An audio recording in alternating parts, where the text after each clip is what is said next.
el órgano central del aparato digestivo, porque es el que se va a encargar de la ruptura mecánica de los alimentos y de lo que viene a ser la mezcla con otras sustancias para lo que es el procesamiento de los alimentos y convertir el como básicamente en químico. Entonces, si nosotros vemos desde el punto de vista anatómico, ubicación de nuestra mayoría de órganos, pues el estómago está ubicado principalmente en la zona del hemiabdomen superior. Uno. Dos. Es un órgano que está horizontalizado. Al estar horizontalizado, ¿qué vamos a tener? Vamos a tener dentro de sus partes la zona del cardias, la zona del fondo, la zona del cuerpo, la zona del píloro. ¿Correcto? El cardias y el fondo habitualmente van a estar en relación al sexto arco costal, del lado izquierdo.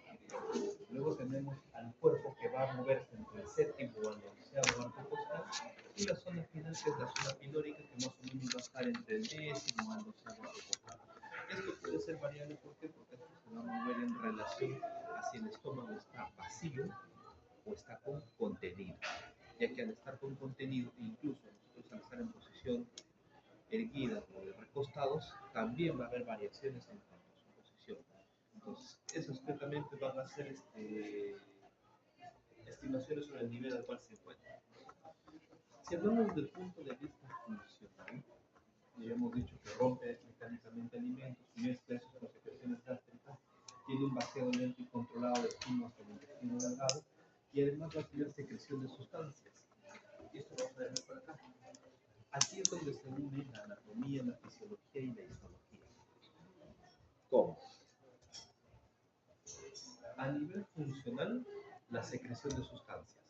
A nivel histológico, las capas de células que participan. Y a nivel anatómico, en qué partes del estómago se ubican estas células. ¿Correcto? Entonces, así tenemos que la zona del fondo gástrico es una zona donde no hay mayor funcionalidad. No hay células especializadas. Netamente es reservorio. Netamente es reservorio. A partir de lo que viene a ser la zona del cuerpo, comienzan las células especializadas. Aquí tenemos acá la presencia de las células parietales que van a producir principalmente el factor intrínseco y el ácido clorhídrico. Aquí el factor intrínseco tiene un importe, es vital, es muy importante. ¿Por qué? ¿Quién me sabe? Es el hecho de fisiología. Absorción de la vitamina B12. Absorción de vitamina B12, ¿no? Entonces esto es importante porque habitualmente nosotros nos acusamos con pacientes anémicos y no toda anemia, yo en algún momento les dije, no toda anemia es por déficit de hierro. Hay cientos de causas de anemia. Una de ellas, quizás la más frecuente, es la falta de hierro, tipo alimenticio, pero no es la única. Los pacientes que cursan con cáncer gástrico, en los cuales se altera la arquitectura de la pared gástrica, sobre todo a nivel del cuerpo, hay destrucción de las células parietales. Cuando hay destrucción de las células parietales, lo que se altera es la producción del factor intrínseco. Y si se altera la producción del factor intrínseco, lo que se va a alterar es la absorción de vitamina B12, generando un tipo especial de anemia, que es la anemia megaloblástica o la anemia macrocítica hipocrónica, ¿no? Entonces, este tipo de anemias son refractarias al tratamiento con hierro. Si tú le puedes dar 2 litros de hierro diario, nunca va a levantar la hemoglobina. Su problema no es hierro, su problema es factor intrínseco. Entonces, ojo, aquí solamente el punto clínico, el punto de comparación clínica es cuando en algún momento de sus vidas vean pacientes con anemia refractaria al tratamiento con hierro y que además de eso pierde peso y que además de eso se llena de manera precoz, la llenura precoz, el paciente come 2 cucharadas y ya se siente saciado, no te preocupes, es un paciente que probablemente ya está cargando encima una gasta. ¿Correcto? Eso hay que tener en cuenta. Dos, también es importante porque produce ácido clorhídrico. El ácido clorhídrico es el principal elemento que va a permitir la acidificación del medio gástrico para la ruptura de todos los elementos alimenticios y poder empezar lo que es una reabsorción de todo eso.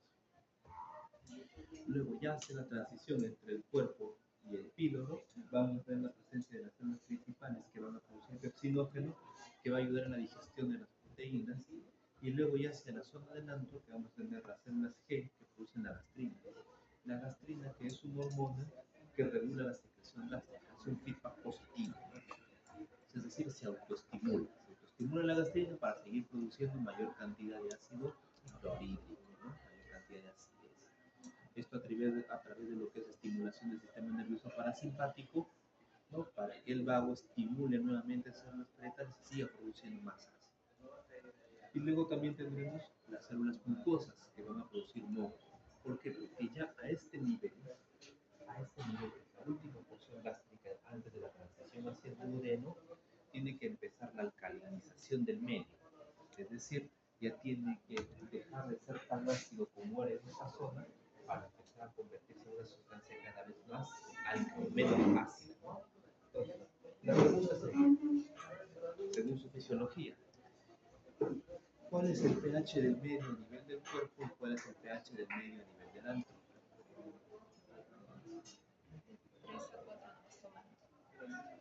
El pH a nivel del cuerpo gástrico alcanza 0.5 a 1. Es ácido. A nivel del antro puede alcanzar entre el 2.2 hasta el 3.5. ¿Por qué? La presencia de moco, el moco gástrico. Cuando esta producción de moco es deficiente, este medio ácido pasa hasta la zona del antro y se producen las úlceras antropilóricas, que no son muy frecuentes. Lo más frecuentes son las úlceras a nivel del cuerpo, tanto la curvatura mayor como parte de la curvatura menor. ¿Sí? Entonces, se entiende esa distribución tanto celular, funcional y parte anatómica. No olvidemos que existen las secciones, tanto el cardias, lo que viene a ser el fondo gástrico y la presión pilórica. Algunos puntos de referencia, como les había mencionado inicialmente, la zona del cardias va a encontrarse posterior al sexto arco costal izquierdo, más o menos con 2 o 4 centímetros del plano medio, aproximadamente a nivel de la vértebra T1. El fondo gástrico se encuentra casi al mismo nivel, porque encontramos de que a este nivel, si es cierto, llega el esófago, inicia la zona cardial, inmediatamente el costado se abre el fondo gástrico, están casi al mismo nivel. La zona del cuerpo que está entre el fondo y el píloro, la zona pilórica, que vamos a encontrarlo más o menos entre el 10º al 12º arco costal de la. Esto lo podemos ver acá.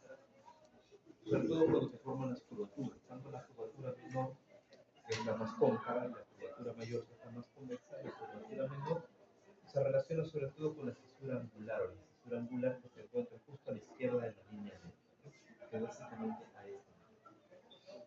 Mientras la curvatura mayor va a pasar profundo el cartílago del lado izquierdo, noveno, décimo arco costal. Es decir, este lo tenemos alrededor del sexto arco costal y este va a pasar más o menos alrededor del noveno, décimo arco costal. Entonces, cuando el estómago está completamente extendido, dilatado, con contenido alimenticio, esto se dilata y alcanza hasta el octavo arco costal.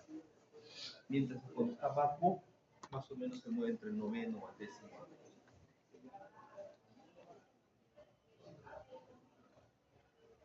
¿Qué relaciones va a tener el estómago? Nosotros vamos a ver que el fondo y la curvatura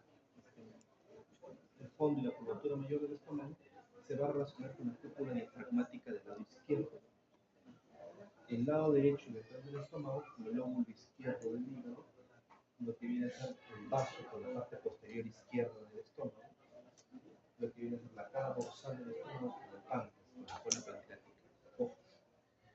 Tenemos que recordar acá que el páncreas se encuentra ubicado detrás del estómago, en la zona que viene a ser conocida como la transcavidad de los epiplomas, que viene a ser un espacio que está protegido anteriormente por el estómago, posteriormente por el peritoneo parietal posterior, donde parte del cuerpo pancreático va a estar envuelto por ese peritoneo.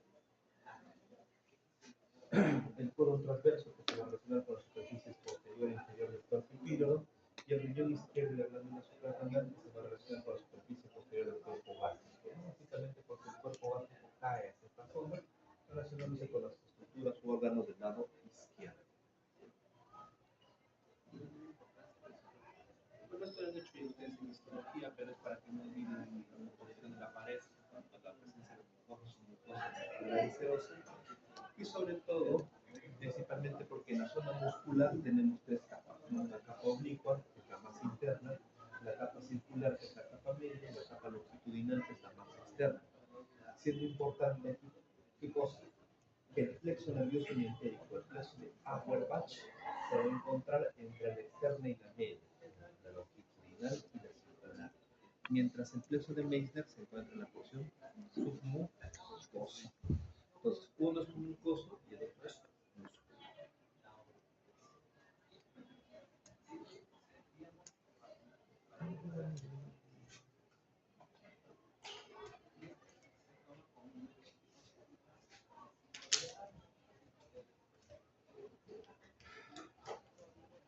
Acá vamos a ir un poquito más profundo a lo que habíamos ido antes con el tema de irrigación del estómago. Partiendo sobre todo porque acá todo empieza en el tronco celíaco. Tronco celíaco. ¿Cuáles eran las tres ramas del tronco celíaco? Gástrica izquierda, hepática común y la esplénica. Muy bien. Entonces teníamos así. Teníamos acá el tronco celíaco, ¿cierto?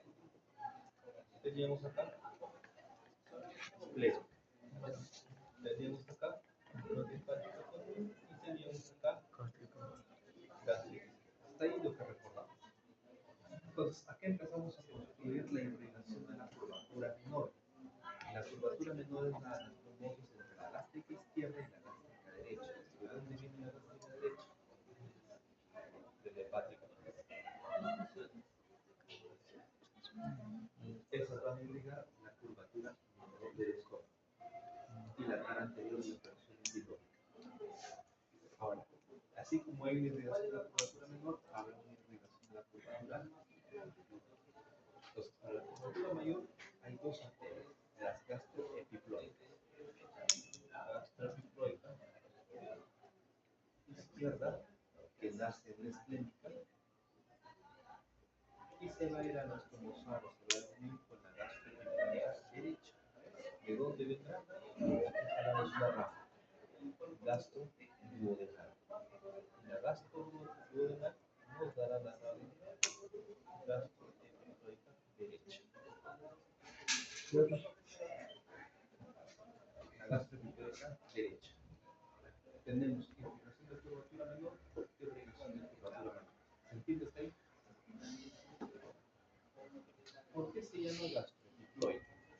Porque no solo va a irrigar al estómago, sino también va a irrigar al epíplomo o al omentón mayor. ¿Correcto? ¿Sí? ¿Qué más es importante?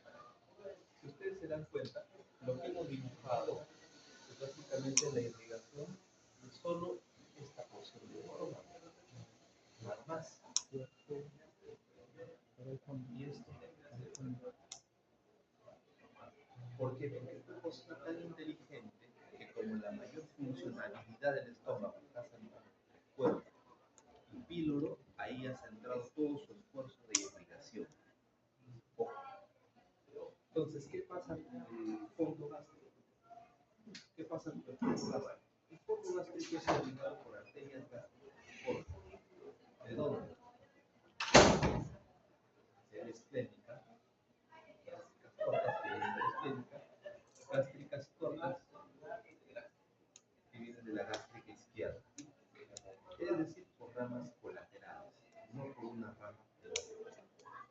¿Qué volumen representa esto de todo el estómago?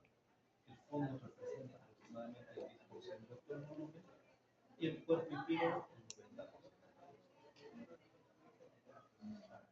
¿Esto será importante en algún momento? Sí. ¿Cuándo es importante? Cuando el esófago atraviesa el hiato diafragmático, normalmente está así, se activa, en cáncer. Pero ¿qué pasa cuando el hiato diafragmático es mucho más grande? Y se produce aumento de la presión. Parte del fondo gástrico se mete en este.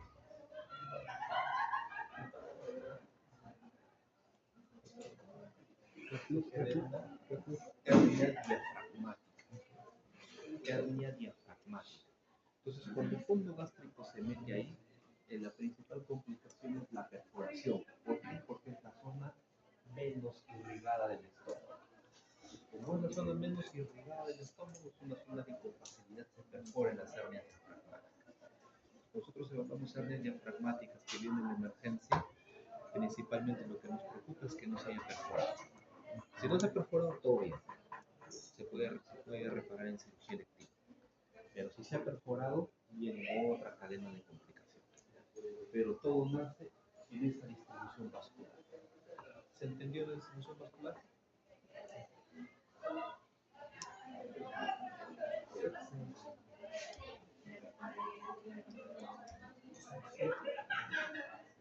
Bien, bien. Ya bien, pero no encontraba la pulsera. Cuando vemos el drenaje venoso, para el drenaje venoso recogemos lo siguiente.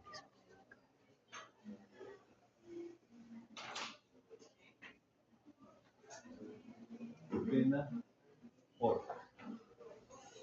¿Cómo dijimos que se formaba la porta?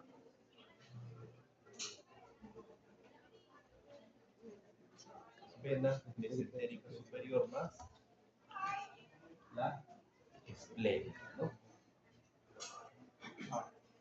Para el drenaje venoso gástrico también existe una vena gástrica izquierda y gástrica derecha, pero ambas drenan directamente hacia la vena gástrica. Una es anterior, la vena gástrica derecha, y la otra es posterior, la vena gástrica. Ambas van hacia la curvatura menor. Y hacia la curvatura mayor participan también lo que son las venas gastroepifloicas. Una que va a drenar en la esplénica, la gastroepifloica izquierda, y la vena gastroepifloica derecha que va a drenar en la mesentérica superior o en alguna de sus afluentes. Pero va a terminar drenando en la mesentérica superior. Ahí queda el drenaje venoso. ¿Se entiende? Sí. Ahí es mucho más simple.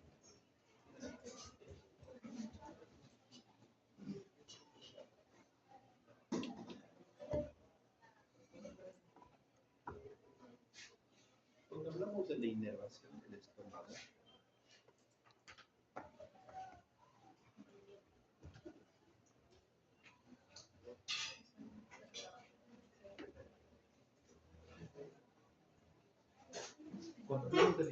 del estómago, básicamente vemos la inervación que la lleva o que va a realizar el nervio vago.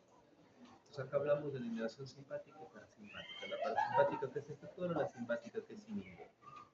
La parasimpática a través de los troncos anterior y posterior del vago, la simpática que es a través de los esplácnicos. Aquí.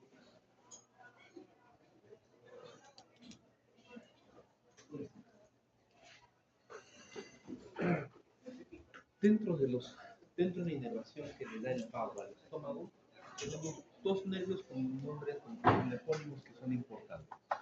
Uno, el criminal de Grassi, y el otro, el nervio anterior del átaco.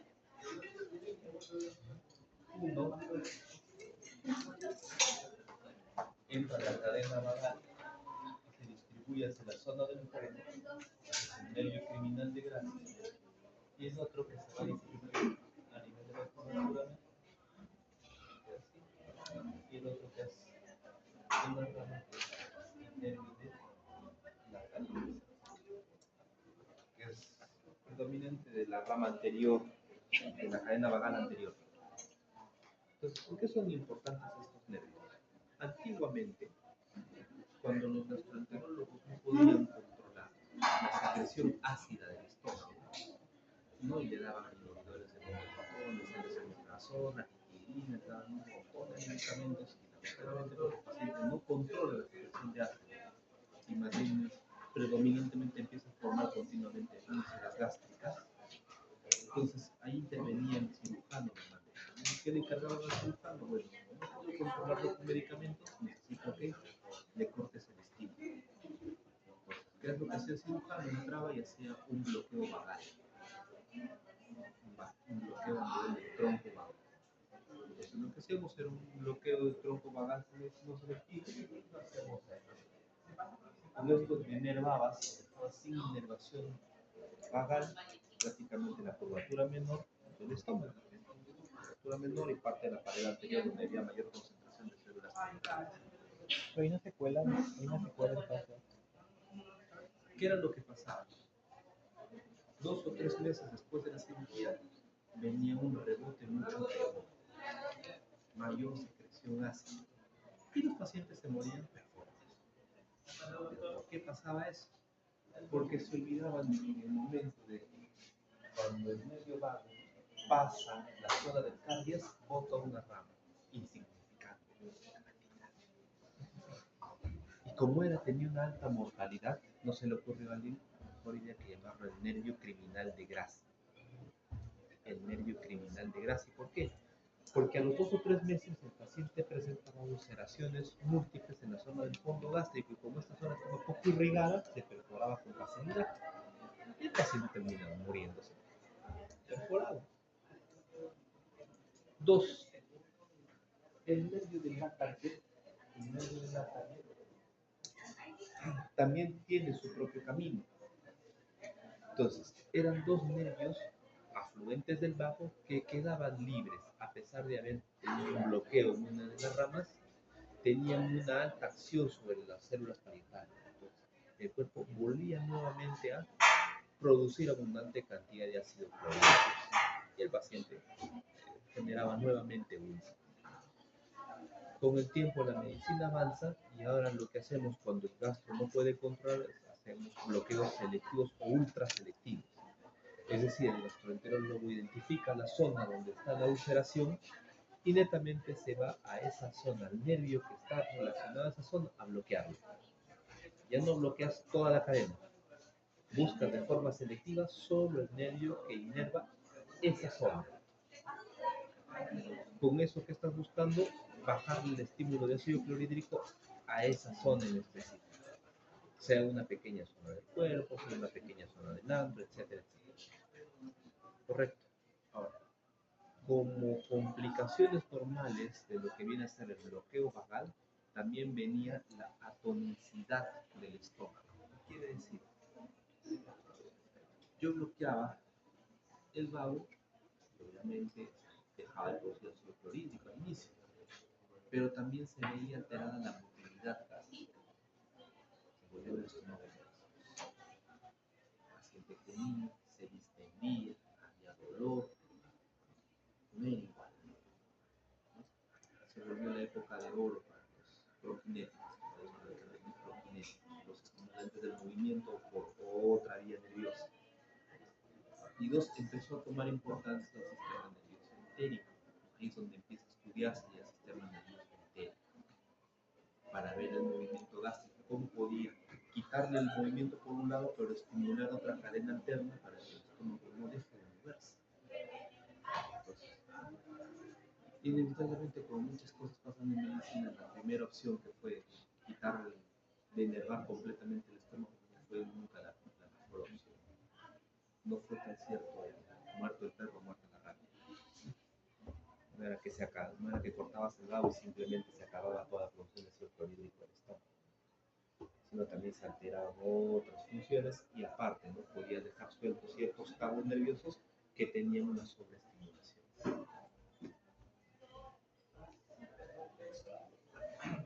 Para hablar del drenaje linfático, casi no me voy a explayar. ¿Por qué? Porque son 16 grupos ganglionales. Y normalmente estos 16 grupos ganglionales los estudiamos en cirugía oncológica. Pues estudio esto en anatomía básica. Es más anatomía quirúrgica, porque esto lo utilizamos para el estadiaje del cáncer gástrico. Pero ¿qué sí tienen que tener claro? Todos los ganglios que están alrededor del estómago, tanto de los paracardiales, los hepáticos, los renales, los pancreatoduodenales, los ganglios, los antrales, todas estas cadenas ganglionares van a terminar drenando su contenido linfático hacia una cadena ganglionar principal que está alrededor del tronco ciliaco. Y esto va a drenar su contenido hacia lo que viene a ser el conducto torácico, para terminar ya en el camino que ustedes conocen. Cuando hablamos del intestino delgado, básicamente hablamos de esa estructura tubular que empieza en el duodeno y termina en el ileocecal. Entonces tenemos acá duodeno, intestino delgado, hasta yeyuno e ileo. Entonces, aquí cuando empezamos por el duodeno,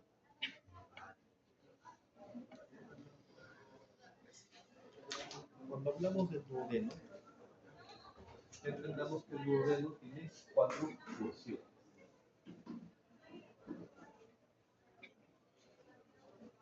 El duodeno tiene 4 porciones. Una primera opción, una segunda, una tercera y una cuarta. De estas 4 porciones, la más importante será. ¿Por qué será la más importante? Por la presencia de las 2 papilas duodenales, la papila duodenal menor y la papila duodenal mayor. La papila duodenal menor, que es donde va a llegar el conducto accesorio pancreático, conducto de Santorini, mientras que la papila duodenal mayor es la que va a tener a la folla de Baker, que tiene el esfínter de Uri, que recibe 2 conductos: el conducto biliar principal, que es el colédoco, y el conducto pancreático principal, que es el de Wills, ¿no? Wills.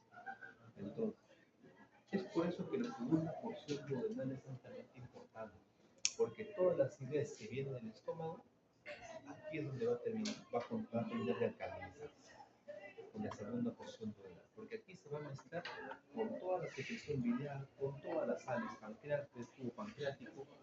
Pues ahí va a cambiar completamente la configuración del contenido que viene. Eso es importante. Ahora,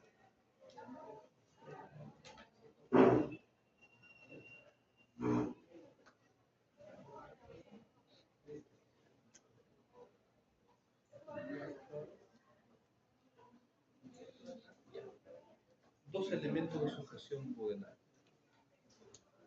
el ligamento hepatoduodenal, que se va a relacionar sobre todo con el aumento menor, ¿ya? Y 2, el ligamento de Treitz. El ligamento de Treitz va a nacer en lo que viene a ser el pilar posterior diafragmático y se va a proyectar hacia esa unión duodeno-yeyunal. Entonces, el ligamento de Treitz nos va a generar acá un ángulo, conocido como el ángulo de Treitz. Y el ángulo de Treitz es el que va a limitar el aparato digestivo en un aparato digestivo alto y aparato digestivo bajo. Ustedes escuchen al momento los términos hemorragia digestiva alta, hemorragia digestiva baja, obstrucción alta, obstrucción baja. Hacen referencia a este límite anatómico que es el ligamento de Treitz. Si hablamos de altos, porque se produce antes de llegar al ligamento de Treitz, si es bajos, porque es pasando el ligamento de Treitz.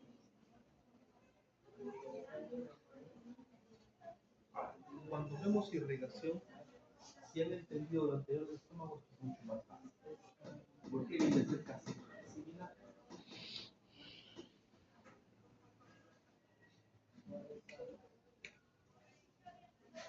Nuevamente, tronco ciliar, ¿sí?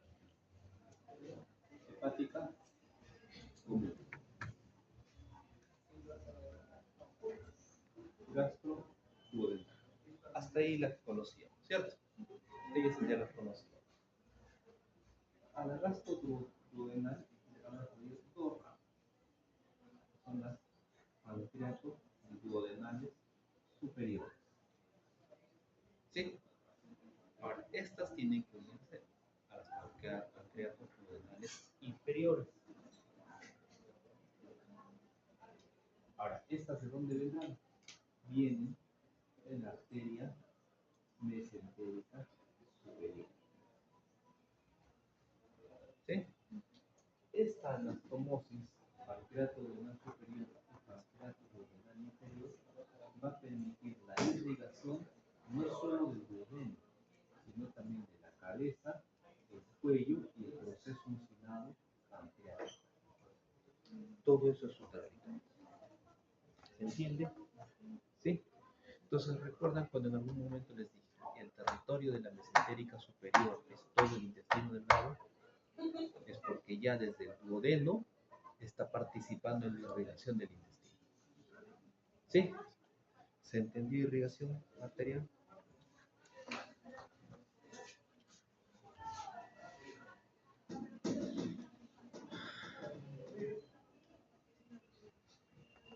Drenaje venoso es más fácil.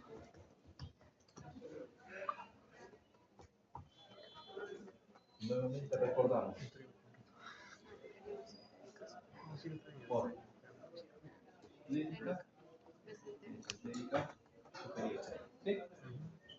Solamente nos fijamos en la vena mesentérica superior. Pancreato duodenal superior, pancreato duodenal superior. Gracias. Las pancreato duodenal tanto superior como inferior drenan su contenido en la mesentérica superior. Ese es todo el drenaje venoso moderno. Mucho más simple todavía. ¿Sí? ¿Se entiende ahí?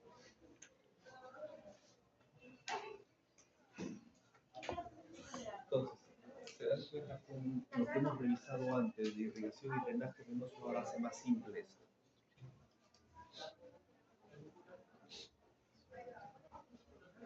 Cuando vemos la anatomía de yeyuno, y yo me voy a basar acá,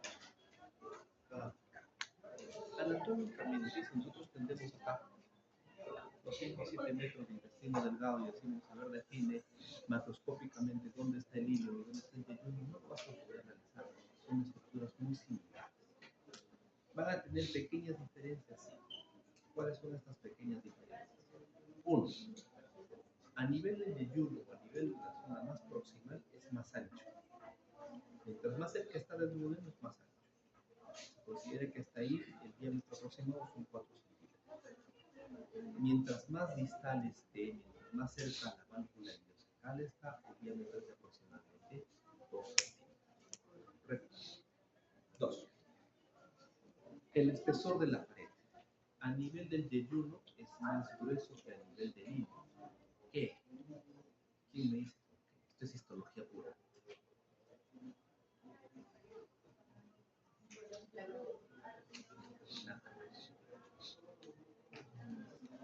La presencia de las glándulas de Brunner. algo más allá.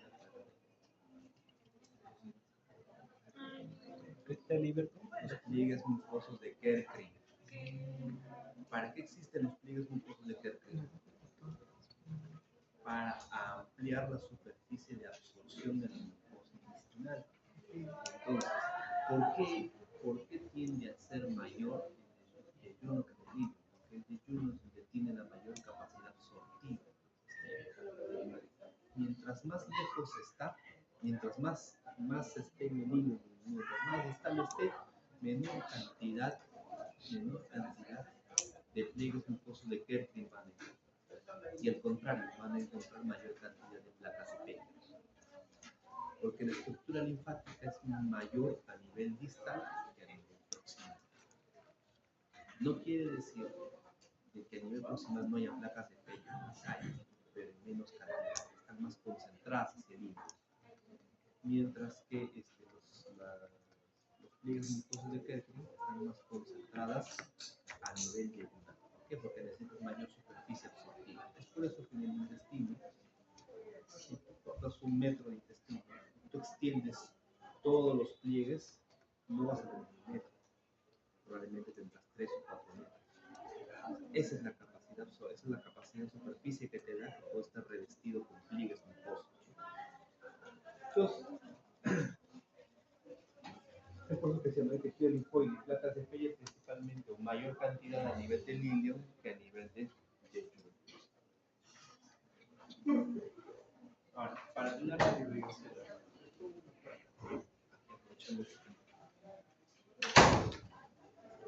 nuevamente.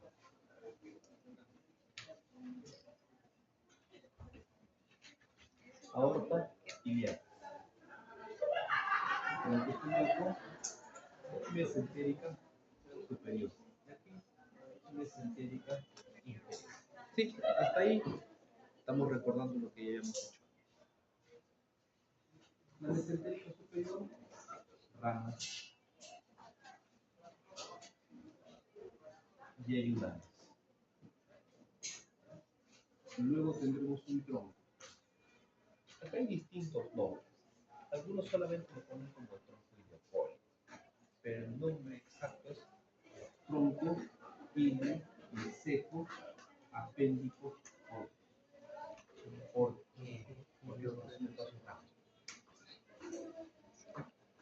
Ilio, porque te va a generar ramas ilianas. Biseco, ¿por qué? Porque te va a generar dos ramas secales, la rama secal anterior y la rama secal posterior. Abrázala, le dan amor. Correcto. Luego tendremos la cólica. Cólica derecha, cólica media. Cólica derecha, cólica media. ¿Sí? Entonces ahí se resumen las ramas del tronco ilio, biseco, apéndico, cólico. ¿Cuál me faltaría ahí? Una rama muy importante. Apéndico. La que va al apéndice. ¿Correcto? Ahí lo dejamos. Ahora me interesa que entiendan esto. Pongan atención. La mesentérica inferior tiene como ramas cólica izquierda,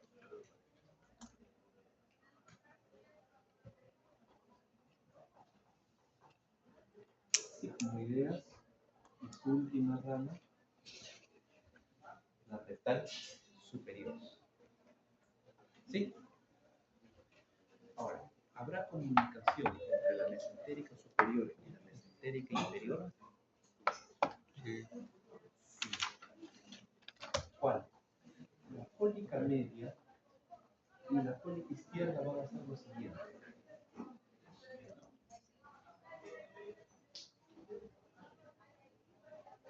Se van a unir formando un arco.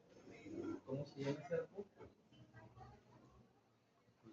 El arco del Riolán, que va a irrigar todo el marco colónico transverso. Entonces recuerdan cuando les decía, el territorio de la mesentérica superior es todo el intestino delgado, ¿cierto? ¿Sí? ¿Recuerdan? Todo el intestino delgado. ¿Qué más? El ciego, colon ascendente, colon transverso hasta un cuarto. ¿Por qué? Porque es el territorio de la cólica media, ¿cierto? Y luego les decía, la mesentérica inferior tiene como territorio los 3/4 restantes del territorio de la cólica izquierda, sigmoides hasta rectus, hacia la rectal superior. Ahora se entiende por qué les mencionaba los territorios. Después de eso, esto es más fácil de entender. ¿Sí? ¿Se entendió? Ahorita que pasemos a columna y tenemos que hacer el arco riolano y los arcos de Drummond.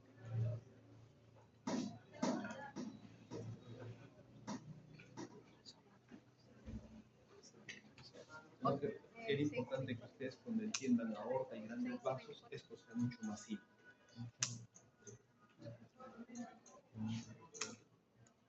Pues ahora se puede desentrañar todo esto, ¿no? Esta es la mesentérica superior, acá tienen las ramas luminales, tienen las partes de las ramas iliares, tienen la rama iliocólica, la rama pendicular. Todas estas acá tienen la cólica, esta es la cólica la iliocólica o la ilio-biseco apendicocólica. Ahora, como ustedes ven acá tienen la cólica media y la cólica media les está armando el arco para unirse, para cruzarse por la que va a venir la cólica izquierda. Eso es el recorrido que va a ir acompañando todo su trayecto al colon transverso. Y cuando hablamos de drenaje venoso, básicamente toman el mismo nombre de las arterias. ¿Ya? Tenemos las venas yeyunales, las venas ciliares, las venas cólicas que van a drenar en la vena mesentérica superior. Mientras las venas sigmoideas y rectal superior van a terminar drenando en la vena mesentérica inferior. ¿Dónde termina la vena mesentérica inferior?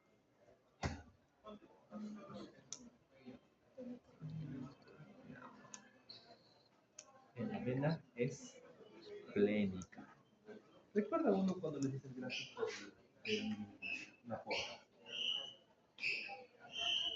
Y hemos dicho, ¿qué es una porra? ¿Cómo se forma la porra? Vena desde superior y vena esplénica, ¿cierto?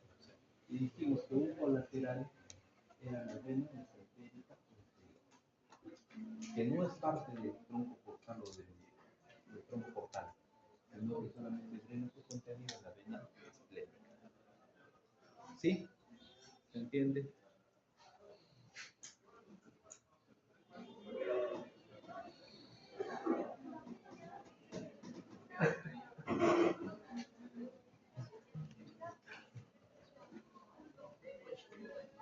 Cuando hablamos de inervación, netamente la inervación, en resumidas cuentas, en inervación autónoma, simpática y parasimpática, lo parasimpático que es efector a través de lo que es el vago, aumentando las secreciones de la motilidad y el flujo sanguíneo.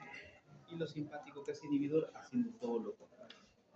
Paralelo a esto, también funciona el sistema nervioso entérico, donde los presos de Meissner y Auerbach van a generar un movimiento de tipo peristáltico, independiente del movimiento que genera el sistema nervioso